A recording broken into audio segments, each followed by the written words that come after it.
Olá e bem-vindos a mais uma entrevista do ECO no âmbito do Orçamento de Estado. A nossa convidada de hoje é a Secretária-Geral da Aresp, Ana Jacinto. Obrigada por ter aceitado o nosso convite. Obrigada a nós. O Orçamento de Estado está prestes a ser apresentado. A Aresp já apresentou um conjunto de 21 medidas que gostava que constassem no documento. Das medidas apresentadas, quais as três que destaca como prioritárias? Bom, é difícil, porque nós desenhamos 21 medidas que consideramos de extrema importância para o setor. Mas antes, deixe-me só fazer aqui uma nota prévia que me parece importante. É indiscutível e inegável o crescimento destas atividades, ou seja, da restauração e da hotelaria. E isso parece-me importante assinalar, sobretudo quando olhamos ao acumulável entre janeiro e junho.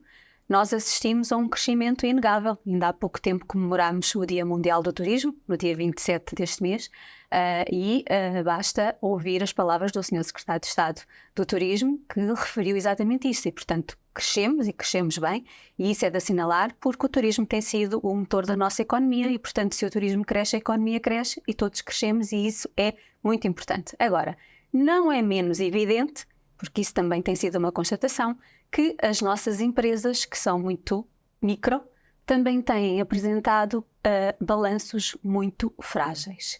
E isto acontece porquê? Porque estamos a falar de empresas que vêm de 2 anos e tal de pandemia, estamos a falar de empresas que passaram por uma crise e ainda estão a passar por uma crise inflacionista, como todas as outras, mas as nossas empresas foram talvez aquelas que mais sofreram durante a pandemia por razões que todos nós sabemos. Portanto, aquilo que sofreram com a pandemia, aquilo que estão a sofrer com a crise inflacionista, embora agora tivéssemos uma notícia simpática que a inflação está ligeiramente a baixar, mas a inflação, sobretudo alimentar, como sabemos, foi sempre a crescer, e isso teve um impacto muito grande, especialmente nas atividades de restauração, mas também na hotelaria, que também tem a restauração. A questão das taxas de juros, que, como sabemos, tem sido um crescimento galopante, o aumento da energia, como sabemos, combustíveis, e a perda de poder de compra do nosso cliente por todos estes fatores. E, portanto, tudo isto levou a que estas empresas não tivessem conseguido robustecer as suas finanças, não é? E, portanto, apesar de termos um crescimento, sobretudo ao nível do turismo internacional, e que é muito positivo, e também do turismo nacional, mas não foi suficiente para que estas empresas pudessem se capitalizar, porque estiveram muito descapitalizadas, para além de que estão agora a pagar todos os créditos e empréstimos que contraíram durante o Covid. E, portanto, isto é preciso dizer-se, porque quando nós assistimos aos cenários de termos estabelecimentos com clientes, assiste-se várias vezes, certamente terá amigos seus a dizer que querem fazer uma reserva num restaurante e não conseguem fazer. O facto de nós termos procura e clientes não significa rentabilidade ao final do mês, porque o que está a acontecer é que estamos a pagar as contas. Mas precisamente por esse contexto, quais são as três medidas? Eu já lá ia, e por isso mesmo é que precisamos de olhar para estes setores de atividade com muita atenção, porque queremos continuar a ser o motor da economia. Então, o que a Aresp fez é aquilo que lhe compete sempre fazer: contribuir. Não basta apenas dizer que estamos com alguma dificuldade e precisamos de atenção, também temos que contribuir para a solução. E foi isso que a Aresp fez, à semelhança dos outros anos. Como diz e bem, fizemos 21 propostas distribuídas em 3 áreas fundamentais, no que diz respeito à fiscalidade, no que diz respeito à capitalização de empresas e investimento. Para responder em concreto à pergunta que me está a fazer, para destacar 3 medidas mais importantes, eu diria a questão do IVA. É inevitável, não é? Nós temos 2 propostas ao nível do IVA. Uma delas é a redução da taxa do IVA para a taxa mais reduzida, dos 6%, de forma temporária, porque isto é uma medida que a Aresp tem sinalizado como muito pertinente há muito tempo, e que a maior parte dos Estados-membros durante a pandemia o fizeram, se bem se recorda, para que as empresas ganhassem tesouraria. Portugal não optou por essa medida, como sabemos, mas a nossa Confederação Europeia da Restauração e da Hotelaria tem sinalizado esta medida como muito importante para a criação de tesouraria nas empresas.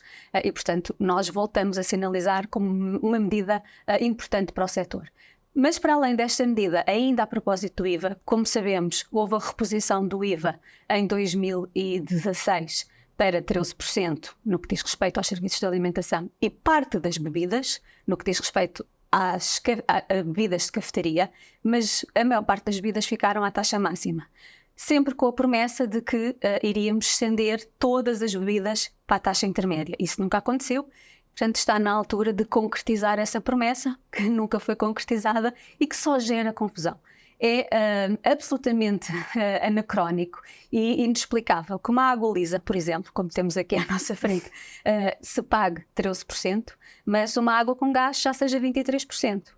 E, portanto, isto não é explicável, isto não gera confusão até para o próprio consumidor e, portanto, é absolutamente necessário que haja a extensão dos 13% a todas as bebidas e não só aquilo que é as bebidas de cafetaria. Quando eu falo de bebidas de cafetaria, só estou a falar do café, do leite, da água lisa e pouco mais. Portanto, há a necessidade de descender. Isto até foi uma promessa do governo na altura, que nunca foi concretizada e está na altura de resolvermos esta questão de uma vez por todas. Depois, a questão dos impostos sobre o rendimento do trabalho, absolutamente crucial. O setor tem feito um esforço tremendo para subir salários e fê-lo. Só a título de exemplo, o caso da Aresp, que negocia sempre convenções coletivas todos os anos com os sindicatos afetos às duas centrais sindicais, quer da UGT, quer da CGTP, o ano passado não foi exceção.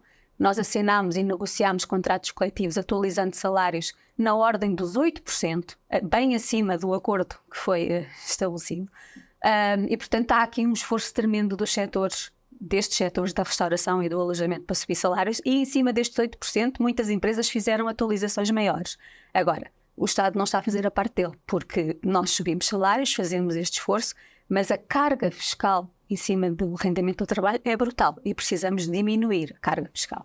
E esta é uma das propostas que a Aresp tem sinalizado urgentemente, até porque, como sabe, nós temos falta de trabalhadores no setor, precisamos de atrair trabalhadores. E a questão do salário não é única, como sabemos, mas é um importante fator e precisamos de continuar a subir os salários, mas se continuamos a subir os salários e o Estado come parte desses aumentos porque a carga fiscal é tremenda, não vamos a lado nenhum. Portanto, temos propostas concretas a esse nível. Uma das propostas que destacou foi precisamente a aplicação temporária do IVA por um período de 1 ano à taxa reduzida.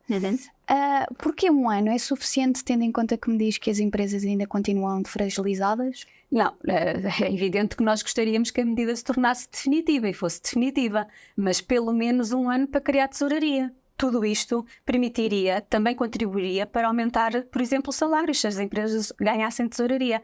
Ou então, a diminuição da carga fiscal sobre o rendimento do trabalho, como eu lhe estava a explicar. Uma das propostas que nós temos a este nível é, por exemplo, a isenção da TSU e do IRS, também de forma temporária, no que diz respeito ao subsídio de férias e ao subsídio de Natal ou ao trabalho extraordinário. Portanto, são tudo medidas para aliviar o impacto da carga fiscal, para permitir às empresas terem tesouraria para poderem continuar o esforço de pagarem melhor, porque as empresas estão cada vez mais, até porque nós não temos trabalhadores se assim não for, não é? E, portanto, as empresas estão muito conscientes da necessidade de continuarem a valorizar os seus quadros, até porque, deixe-me só dizer isto, nós não nos devemos esquecer que o turismo é uma atividade de pessoas para pessoas. E, portanto, nós somos uma atividade de mão de obra intensiva, talvez a atividade que mais pessoas têm ao seu serviço. E, portanto, nós, mesmo que haja uma revolução e a tal transição digital que é precisa para todos nós, como sabemos, e todos nós temos que evoluir para essa transição, a transição digital vai ajudar o nosso setor, mas nunca vai substituir as pessoas, porque nós somos uma atividade de pessoas para pessoas e, portanto, temos que valorizar estas pessoas cada vez mais, mas precisamos que o Estado faça o papel dele e não está a fazer. O que é certo é que a redução da TSU já é uma reivindicação antiga da Aresp, o Governo já veio descartar essa hipótese, mas é justo reduzir a TSU apenas só para o setor da restauração e do alojamento? Certamente que os outros setores terão as razões que entenderem. Agora, como lhe digo, a atividade turística é uma atividade de mão de obra intensiva e por esse motivo nós temos uma carga de pessoas muito grande nesta atividade e não vai ser diferente no futuro. Nós não podemos substituir, nós podemos usar a tecnologia para melhorar a prestação de serviço ao cliente. mas nunca podemos substituir as pessoas. Isso é inevitável. Nós temos algumas experiências ao nível da hotelaria e da restauração em que já temos algum serviço mecanizado, mas nunca vai substituir as pessoas. Vai facilitar processos e vamos melhorar o conhecimento que temos do cliente. Sabemos, os processos serão obviamente melhorados, mas nós vamos sempre precisar das pessoas. Portanto, isto faz desta atividade uma atividade de mão de obra intensiva que vai precisar sempre das pessoas. E por essa via nós temos sempre insistido na necessidade de aliviar, seja ao nível da TSU, seja ao nível do IRS. Sabemos que o Governo já mostrou alguma disponibilidade ao nível do IRS, da baixa do IRS. Vamos continuar a insistir em diálogo construtivo com o Governo, que é sempre assim que a Aresp faz. Apresentar soluções, os seus argumentos e dialogar construtivamente com o Governo para que estes setores possam crescer de forma sustentável, que é aquilo que nós queremos, porque se estes setores crescerem, a economia cresce e o país está a crescer, como eu lhe digo. Ao contrário do ano passado, a Aresp este ano não apresentou nenhuma medida dirigida ao incentivo ao consumo. Porquê? Não estão a sentir o impacto da perda de poder de compra por parte dos portugueses? Sim, há algumas medidas que também estão dirigidas ao incentivo ao consumo, não exatamente como propusemos o ano passado, mas sim, há algumas medidas que estão dirigidas ao incentivo ao consumo. Mas a verdade é que o nosso consumidor também está a perder poder de compra, porque todos os fatores que estão a atingir as nossas empresas também estão a atingir o nosso consumidor, não é? E, portanto, resolvendo esses problemas, resolvendo a questão da inflação, das taxas de juros, do aumento dos combustíveis,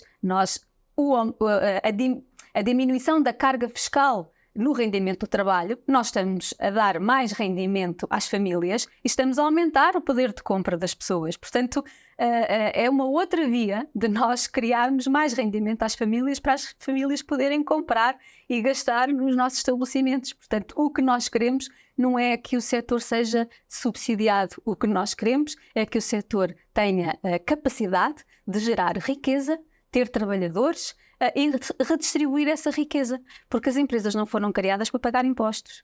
Têm que pagar impostos, evidentemente, mas não foram criadas só para pagar impostos. Elas são criadas para gerar riqueza, dar emprego e redistribuir essa riqueza. Se as empresas são sufocadas com cargas fiscais excessivas, não há ninguém que faça empresas e que tenha as empresas abertas, não é? Como é óbvio. Um bocadinho nessa lógica da redistribuição da riqueza, a CIP propôs o pagamento voluntário de um 15º mês aos trabalhadores. As empresas do setor da restauração e alojamento têm condições para isso ou não têm condições para isso, mesmo que a medida seja voluntária, claro? Nós não conhecemos a fundo a medida, mas a verdade é que, sendo voluntária, as empresas deverão avaliar se têm essa capacidade ou se não têm essa capacidade, desde que ela seja voluntária e esteja isenta de qualquer carga fiscal. As empresas avaliarão se de facto têm essa capacidade ou não para promoverem a medida. E acho, por exemplo, também que as contribuições autónomas em sede IRC deviam baixar um bocadinho também para ajudar as empresas? Claro que sim, todas as medidas que levem à diminuição da carga fiscal, que é excessiva e que sabemos bem que estamos num lugar de pódio na carga fiscal e que não devíamos de estar, portanto elas são todas bem-vindas. Temos que permitir às empresas respirar. Temos que permitir às empresas, ainda para mais estas empresas que, como lhe digo, vêm deste histórico que é um histórico que não permitiu a tal capitalização das empresas que lhe falei. Portanto, elas precisam de criar este fogo para voltarem a ser robustas e terem capacidade para poderem gerar a tal riqueza. Deixe-me só dar-lhe mais um exemplo que me parece pertinente. Há uma das medidas que nós propomos que tem que ver com apoiar as empresas, os empresários em nome individual, porque nós temos mais de 50% das nossas empresas, não se esqueça que são empresários em nome individual, nem sequer sociedades financeiras são. Isto significa o quê? Significa que o nosso tecido empresarial é muito frágil, muito débil, e muitas destas empresas são até excluídas de vários apoios. Viu-se na pandemia, muitas destas empresas não eram incluídas, empresários em nome individual, não eram incluídas nas medidas de apoio que o Governo foi criando. Só depois da Aresp sinalizar que os empresários em nome individual estavam de fora, é que o governo voltava a retificar e voltava a incluí-los, porque nem sequer empresas são empresários em nome individual. E uma das propostas que a Aresp faz é que o orçamento preveja incentivos e apoios para converter estas estruturas muito débeis, muito frágeis de empresários em nome individual em sociedades. Para quê? Para que, de facto, não aconteça o mesmo que aconteceu no passado, de serem excluídas de apoios, mas também para criar aqui uma estrutura mais robusta que permita a estas empresas irem subindo no patamar da robustez, digamos assim, e serem um bocadinho mais fortes, não é? Porque, de facto, o tecido empresarial é muito débil deste setor e nós precisamos de dar passos no sentido do setor se fortalecer. E, portanto, esta também é uma das medidas que a Aresp propõe, serem criados incentivos e apoios para que estes empresários em nome individual saiam desta figura e que saltem para o conceito de empresas. E outro dado importante, estes empresários em nome individual nem sequer contam para os dados que são trabalhados ao nível do país, isto é, nós trabalhamos só os dados das sociedades financeiras e muitas das vezes estamos a trabalhar dados errados, porque se 50% do setor são empresários em nome individual, significa que os dados que nós estamos a recolher não são dados corretos do setor e, portanto, isto precisa também de ser olhado com olhos de ver, e uma das propostas que a Aresp faz também é ajudar e apoiar estes empresários, que também é dar um salto qualitativo neste setor, diria. Para terminar, queria perguntar-lhe se já tiveram a oportunidade de dar a conhecer as vossas propostas ao Governo e, se sim, qual é que foi a receptividade, se sentiram alguma abertura e, nomeadamente, em que medidas? Bom, nós, à semelhança do que fazemos sempre, enviámos as medidas para o Governo e temos estado já a conversar com o Governo sobre todas estas medidas que lhe falei e todas aquelas que constam do documento, portanto, as 21 medidas. E, portanto, é um processo evolutivo. O orçamento, como sabemos, ainda não está fechado, portanto nós vamos continuar a Mas sentiram alguma abertura ou não sentiram? Se nós não sentíssemos abertura, nós não estaríamos em processo de construção. Nós acreditamos sempre que estamos a fazer o nosso melhor e que temos argumentos válidos para que essas medidas sejam de facto... obviamente que não serão todas, porque um processo de negociação é assim, mas que algumas delas possam, de facto, ser contempladas. Mas não podemos falar pelo Governo. O Governo é que saberá se tem condições e se poderá acolher ou não essas medidas. Da nossa parte, faremos tudo para que o nosso setor, seja da restauração, seja do alojamento, tenha cada vez mais condições para continuar a ser o motor da economia. E para isso precisamos de ter atenção e precisamos de dar condições para que ele possa respirar e possa crescer. E é o nosso dever, que representamos estas empresas, é continuar a lutar e, como eu digo sempre, eu vou continuar a falar e a explicar essas medidas até que a voz me doa. Portanto, vou continuar a insistir. Obrigada. Obrigada a nós. Espero que tenham gostado e até uma próxima oportunidade.